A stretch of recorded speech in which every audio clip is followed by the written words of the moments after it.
Good day mga kadut-dut! Meron tayong dalawang customer. Ito po ay dalawang to. Lagi na ito nagpapatato sa akin. Umay na ako, Diyos ko. Pero sila po ay naggaling po sila ng Fairview. At ang pinatato po ni client ay isang, hindi ko na po matandaan. Wow! Ibig sabihin yung pinatato niya, siya na po nakakaalam. Meaning po yun ng kanyang karanasan sa buhay. Ito po, nag-aayos na po tayo ng makina. Pinapakita ko sa kanila na bago ang ating karayom, malinis po ang ating gamit. At yun po ang dapat ipakita lagi ng mga artist na katulad ko. Yun, nag-umpisa na po, na-stencil ko na po, hindi ko na po napakita po sa inyo. At yan po ang unang banat po natin sa balati. Yan, meron po tayo naka-cameraman po niyan. Nandiyan po si Mrs. Solid supporter po natin yan. At siya rin po bumili ng makina niyan, kaya tayo napag-umpisa magtato. Po, umpisa na po natin sa lining. At konting shading. At gumamit po tayo dyan ng 7RL. Para po sa mga pinong-pinong paglalining at gamit ko po diyang makina ay isang pen type. Tika lang po wala po tayong ibang makikita dyan kundi puro lining lang po mga lining shading. Hindi po tayo gumamit ng ng flat needle po dyan. Puro po tayo RL lang. Isang needle lang po ginamit natin sa kanya mga kaibigan. Yan po. Makita po nyo sa taas po na yun. Tattoo po ni Wangud po yun. Sumunod po doon. Akin na po yun. At lahat po ng karamihan ng tattoo ni client ay sa akin po. Lalo po sa kanyang YP. Ako po ang kanyang tunay na artist talaga. At galing po silang Fairview. Pabalik-balik na po sa atin, nagpapatato at paulit-ulit na naloloko ko. Yes, gusto! Pero maraming salamat mga kalodi. Yan, makikita po nyo, pinapahinal ko na po yung mga una kong dinaanan. Dahil po, wag po yung pipilitin pag hindi po kaya.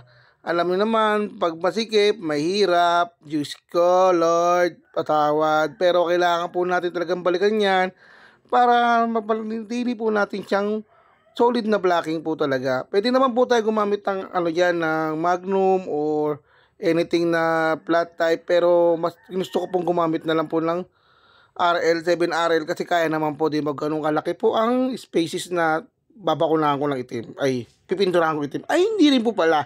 Lalagyan natin ng English, Lord.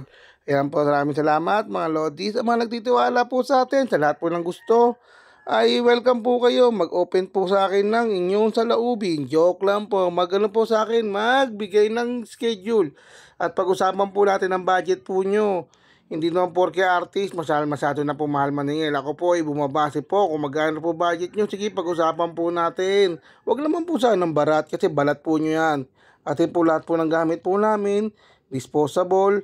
At number 1 po ay pinaghirapan din po namin pundar. At gawa po lang nga sinasabi ko sa inyo, hindi naman po isang araw lang ang pagkatato. Halos tinutukan ko rin po ito na ilang taon bago ko natutunan na maayos. Nagumpisa rin po ako sa mga tattoo na teka-teka, yung mga makina po namin na gawa-gawa lang. At nagumpisa rin po ako sa pangit na gawa, pero lahat po ng pangit yung ginawa, binalikan ko po dahil sa pangalan po natin ay masisira po doon mga kaibigan. Yan po makikita po nyo, medyo patapos na po tayo. At ang asawa po natin ay supportive sa pagkatato natin. Diyos ko, wag lang wala mahuhuli mang babae. At ako'y tatatuan sa noo.